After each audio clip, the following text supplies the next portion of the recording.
Colby, have you ever wondered why we both speak English even though we're from completely different hemispheres? And nowhere near England? It's weird, right? It is weird. It's also imperialism. Kim, can I borrow your shoe? What for? I'll tell you later.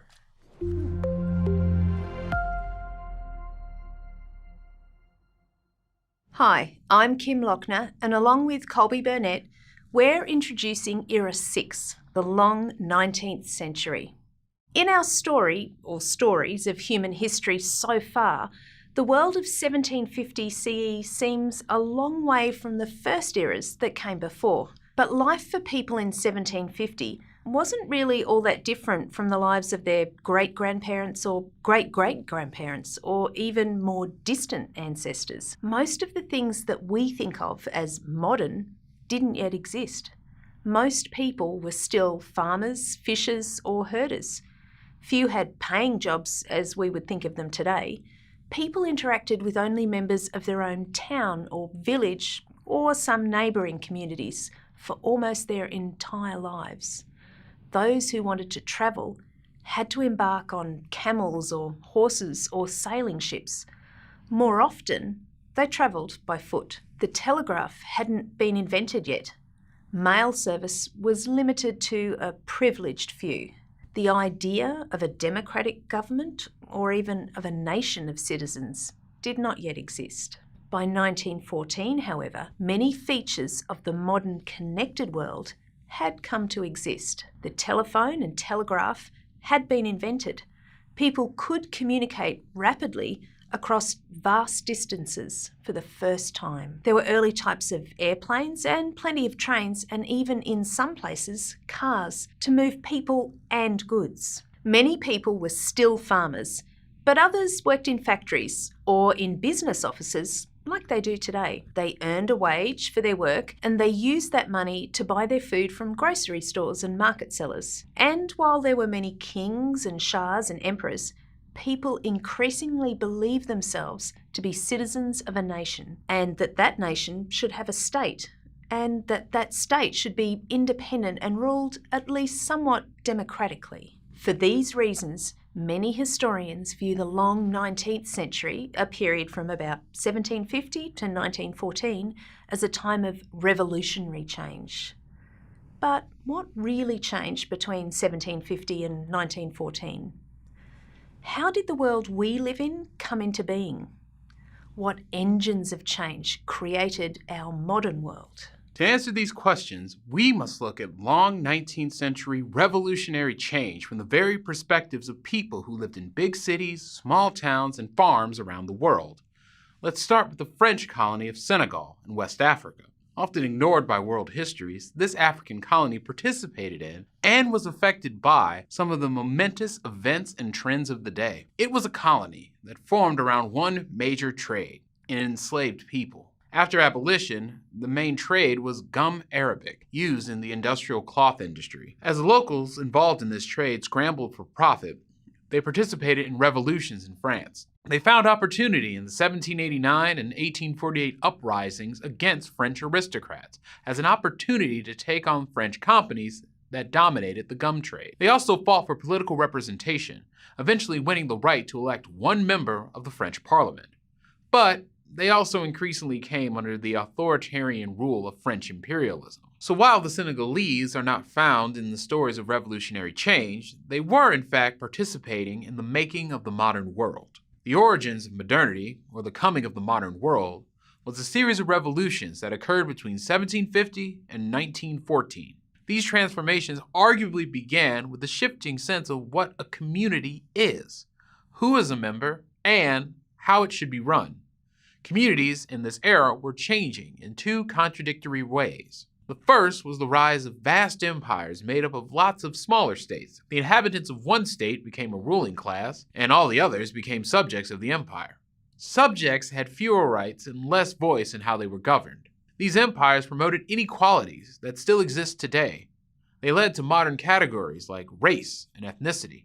But the other, and in many ways even more significant transformation in how people began to organize themselves, was the idea of a nation that emerged at this time. Nations are different than empires because they are made up of a great majority of people that are aware of having a common identity as members of that nation. As members of the nation, they begin to think that they should have certain rights to help govern the nation, to be citizens rather than subjects. Because of this, two ideas about community, a slightly evolved view of empire and a new view of nation, grew and competed during the long 19th century. Changes in how communities organise themselves may not have been the most dramatic revolution of the era.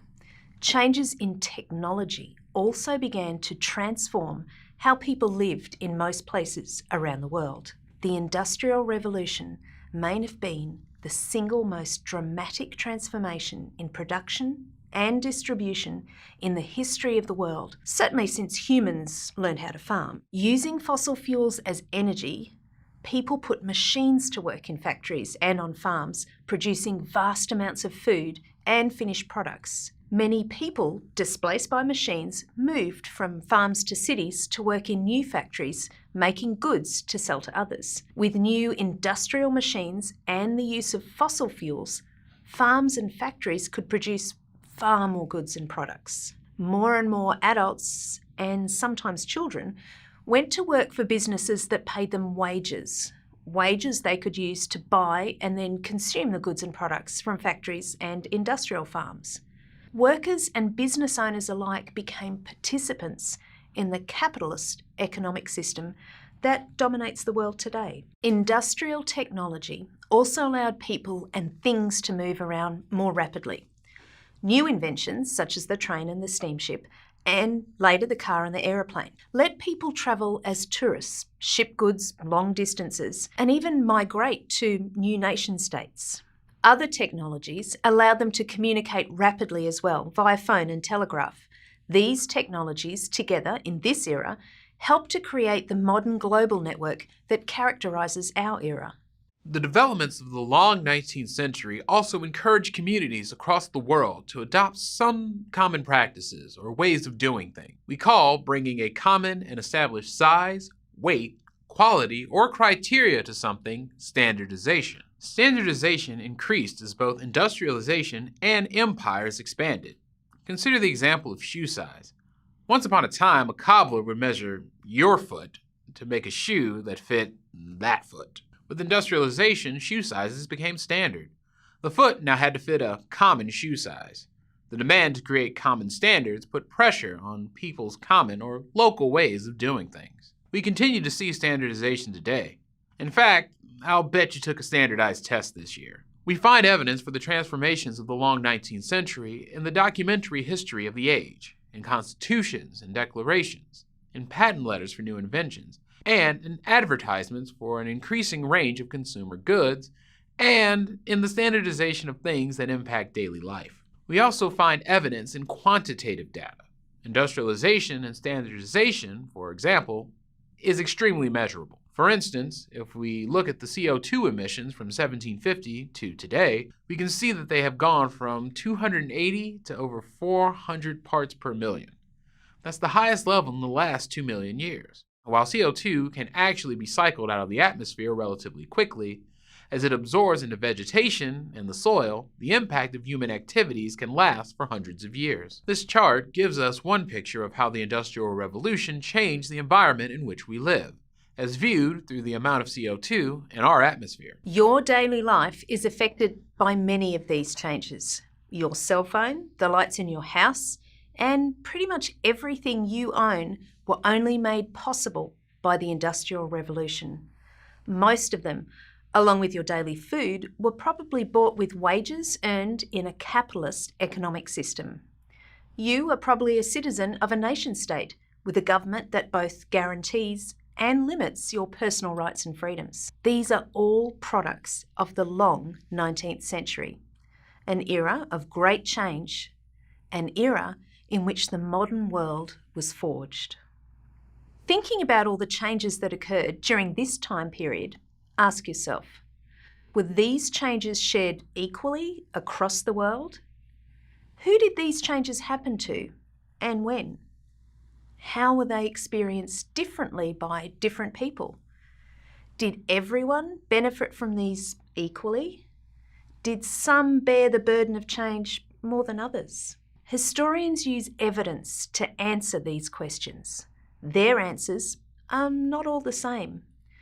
We hope you'll weigh some of these questions and answers and perhaps create your own to help you think about the world in which we live. Wow, that's... It's a lot. I mean, like, what if they decide industrialization was the wrong way to go? It's not like they could turn it off. Colby, remember we talked about this. End on a high note. What about if I just give you your shoe back? Well, that works. Yeah.